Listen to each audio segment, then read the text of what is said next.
Hello guys, welcome to the channel. Hope you are doing well. Guys, आपका already next का result declare कर दिया गया था, तो ये जो है मैंने वीडियो अपलोड की थी, तो आप जाके इस वीडियो को चेकआउट कर सकते हैं। अगर आपको नहीं पता है कि कैसे आपको रिजल्ट को देखना है, तो ये वीडियो आप चेकआउट कर सकते हैं। गाइस, आज की ये वीडियो बहुत इंपॉर्टेंट होने वाली है, बिकॉज इस वीडियो में मैं आपको टोटली बताने वाला हूँ कि आपकी काउंसलिंग डेट क्या है और आपको आगे कैसे काउंसलिंग में पार्टिसिपेट करना है। ऑफिशियल जो डेटा है वो डिस्कशन कर रहे होंगे, पूरी चीज़ें आपको क्या क्या डॉक्यूमेंट लेके जानी पड़ेंगे, मेरिट लिस्ट कब आएगी, ईओई जो आपका एक्सप्रेशन ऑफ इंटरेस्ट है वो क्या है, वो सारी चीजें इस वीडियो में डिस्कशन कर रहे होंगे। तो ये वीडियो काफी लंबा हो सकता है, बिकॉज काफी सारी इन्फॉर्मेशन है, तो इसलिए जो है वीडियो को लास्ट तक देखिएगा। तो चलिएगा इस वीडियो को शुरू करते हैं। उससे पहले अगर इस चैनल पर नहीं है तो जाके चैनल को जरूर सब्सक्राइब कर लीजिएगा गाइस, क्योंकि ऐसी इन्फॉर्मेशन मैं आगे भी लाता रहूंगा आप सभी के लिए। तो चलिए गाइस शुरू करते हैं। तो गाइस, जैसे आप अपना रिजल्ट डाउनलोड करोगे, तो जो बच्चे क्वालिफाई नहीं किए उनके सामने कुछ ऐसा आ रहा होगा, तो आप देख सकते हैं यू हैव नॉट क्वालिफाइड और आपका स्कोर कार्ड दिया गया होगा। तो ऐसे में गाइस, जो बच्चे क्वालिफाई नहीं किए उनको कोई भी रैंक अलॉट नहीं की जाएगी, और जो बच्चे क्वालिफाई किए उनको जो है रैंक अलॉट की जाती है, कैटेगरी के हिसाब से भी और जनरल रैंक भी। आप आप ये आपका ये डाउट तो सोल्व हो गया होगा। बार बार जो है ये कमेंट मत कीजिएगा कि मेरे को रैंक अलॉट नहीं हुई है। तो जो क्वालिफाई नहीं करता है उनको रैंक अलॉट नहीं की जाती। क्वालिफिकेशन का क्या क्राइटेरिया रहता है वो भी मैं आपको बता दूंगा। बट जो बच्चे डिसक्वालीफाई हो गए या फिर क्वालिफाई नहीं किए, उनको अभी आगे क्या करना है, तो उनको कुछ भी आगे ना तो उनको काउंसलिंग में पार्टिसिपेट करने का मौका मिलेगा, कुछ नहीं है। वो अभी सिंपली बाहर हो गए हैं टोटली। अब इस साल के लिए वो कुछ नहीं कर सकते, आगे के लिए प्रिपरेशन कर सकते हैं अगर एलिजिबल है तो।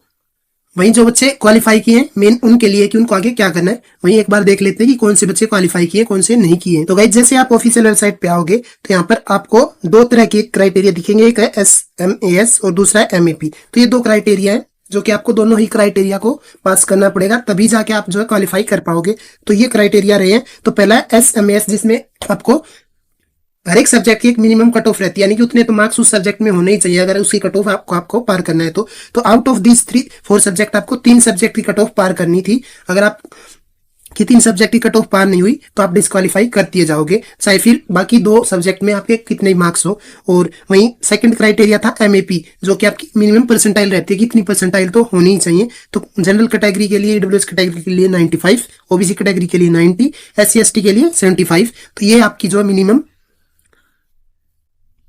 इतनी परसेंटाइल आपकी होनी चाहिए थी क्वालिफिकेशन के लिए। तो पहला क्राइटेरिया ये था। अगर यहाँ पास हो गया तो फिर इस क्राइटेरिया को भी आपको पास करना था। तो ये 2 क्राइटेरिया थे, तो मैंने आपको बता दिए। जो बच्चे क्वालिफाई कर गए उनको ये डाउट होगा कि भैया मेरे को रैंक अलॉट हो गई और मैं क्वालिफाई हुआ हूं, तो मेरे को पक्का जो है नाइजर या CBS मुंबई मिल जाएगा। तो ऐसा बिल्कुल नहीं गाइस, आपकी अभी मेरिट लिस्ट आएगी। मेरिट लिस्ट एक क्राइटेरिया है, उसके बावजूद भी आपको जो है वेरिफिकेशन के लिए बुलाया जाता है, और उसके बाद आपको फिक्स होता है कि अलॉट होगा या नहीं होगा कॉलेज।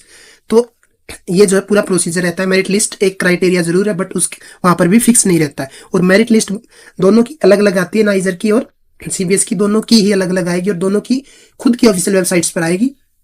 तो ये आपको ध्यान रखना है। और दोनों की क्या काउंसलिंग डेट रही है वो आगे अपन देखने वाले हैं। और ऐसा होता है कि आपकी मेरिट लिस्ट 1 आएगी, फिर आपको वेरिफिकेशन के लिए बुलाया जाएगा। और जिन बच्चों का मेरिट लिस्ट 1 में नाम नहीं आया उनको सेकंड मेरिट लिस्ट के लिए वेट करना है, और फिर उनको भी ऐसा ही बुलाया जाता है और बाद में फिर बताया जाता है कि कौन कौन बच्चे को सीट मिलेगी। तो ये जो आपको ध्यान रखना है। अभी आपको क्या करना होगा, ये देख सकते हो आपको 2 टैब दिख रहे होंगे, एक नाइजर का और एक CBS का। तो दोनों यहाँ पे क्लिक करके आप दोनों की ऑफिशियल वेबसाइट पर जा सकते हो, वहीं से जो आप काउंसलिंग प्रोसेस के लिए रजिस्टर कर पाओगे। तो जैसे ही आप जो CBS की ऑफिशियल वेबसाइट पे आओगे तो यहाँ पर देख सकते हो अभी कोई भी जो इंस्ट्रक्शन नहीं दी गई है, अभी डेट आउट नहीं की गई है काउंसलिंग से रिलेटेड। तो जैसे ही आएंगी तो आप यहाँ पर चेकआउट कर सकते हो आके। वहीं अगर बात करें कि नाइजर की, तो नाइजर की ऑफिशियल वेबसाइट पर जैसे आओगे तो यहाँ पर बहुत ही जो है इंपॉर्टेंट इंस्ट्रक्शन है, मैं टोटली आपको बताने वाला हूँ, तो ध्यान से सुनिएगा गाइस। यहाँ पर डेट्स आपकी आउट हो चुकी है। तो आप देख सकते हैं 10 जुलाई जो 10 है उसको आपकी मेरिट लिस्ट अपडेट कर दी गई थी। ये मेरिट लिस्ट वाला टैब आपको यहाँ पर नजर आ रहा होगा। यहाँ पर जैसे ही आप क्लिक करोगे तो आपके सामने पूरी मेरिट लिस्ट आपके सामने आ जाएगी। रैंक वगैरह, कैटेगरी रैंक वगैरह सारी दे रखी है।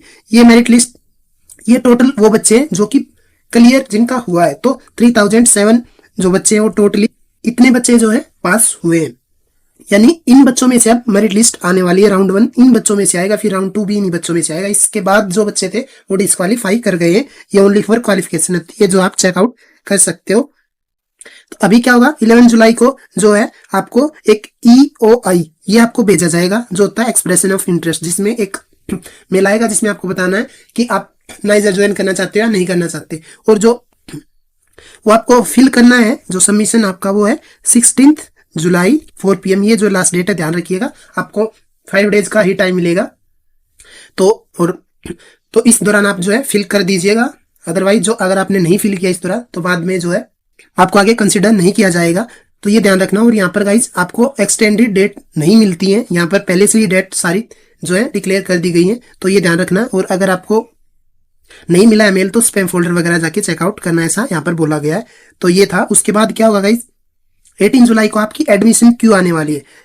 एडमिशन क्यू क्या होती है कि आपका जो based on expression of interest, मान लो कि रैंक 1 जो था उसने कहा कि मेरे को नाइजर में एडमिशन नहीं लेना है, तो उसको फिर आगे नहीं पार्टिसिपेट किया जाए करने दिया जाएगा। और फिर राउंड 2 से, फिर रैंक 2 से जो है वो मेरिट लिस्ट आपकी बनने वाली है। तो एक ऐसी लाइन तैयार की जाएगी, यानी कि एक ऐसी लिस्ट तैयार की जाएगी बेस्ड ऑन EOI, जो कि एक्सप्रेशन ऑफ इंटरेस्ट है, जो आप सभी ने फिल किया है, उसके बेस पर एक लिस्ट तैयार की जाएगी, मेरिट लिस्ट। टोटल जो बच्चे चाहते हैं कि हम जो है पार्टिसिपेट करना चाहते हैं। और उसके बाद जो है आपको फर्स्ट राउंड ऑफ एडमिशन के लिए आप सभी को इनवाइट किया जाएगा, ये देख सकते हो। और बेस्ड ऑन उनकी रैंक के आधार पे कि क्या पोजीशन रही है मेरिट लिस्ट में, तो ये देख सकते हो।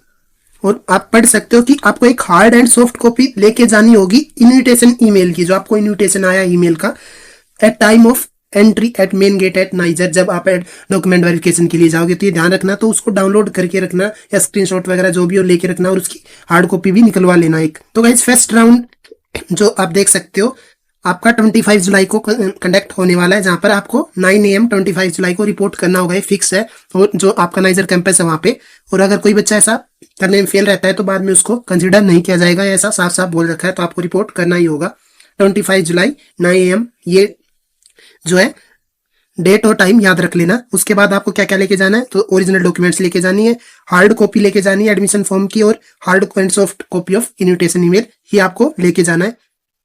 एडमिशन प्रोसेस देख सकते हो, आपको जो है रिपोर्ट करना है, मैंने बताया। और admission offer will be strictly made in the order of merit list from Q, जो आपकी क्यू लिस्ट जो तैयार की गई थी EOI के बाद, उसके बेस पर होगा। और candidate not admitted on 25 July 2025 will still undergo document verification on same day. कि जो बच्चे को उस दिन अगर मान लो कि मेरिट लिस्ट में आपका नाम नहीं आया उस दिन, तो भी आपको वेरिफिकेशन करना है, ताकि अगली बार आपका आ सके, ऐसा कुछ है।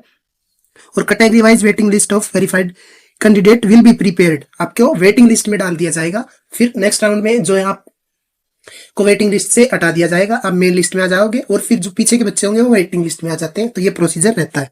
जब आप यहाँ पर जाओगे तो फर्स्ट राउंड ऑफ इन्विटेशन यहाँ पर क्लिक करके आप देख सकते हो 18 जुलाई को ये आने वाला है। उसके अलावा सीट एलोकेशन स्टेटस यहाँ पर आके चेकआउट कर सकते हो, कितनी सीट्स हैं वो यहाँ पर दी गई है और कितनी फिल हो चुकी है। और रही बात फीस स्ट्रक्चर की, तो ये पूरा फीस स्ट्रक्चर आप देख सकते हो।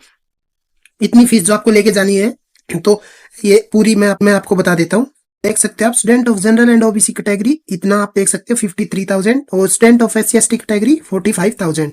तो ये जो आपकी पूरी फीस रहने वाली है इस बार की, जिसमें से आपको ये देख सकते हो आपको 6,000 तो कॉटन मनी है, जो कि आपको बाद में रिफंड कर दी जाती है।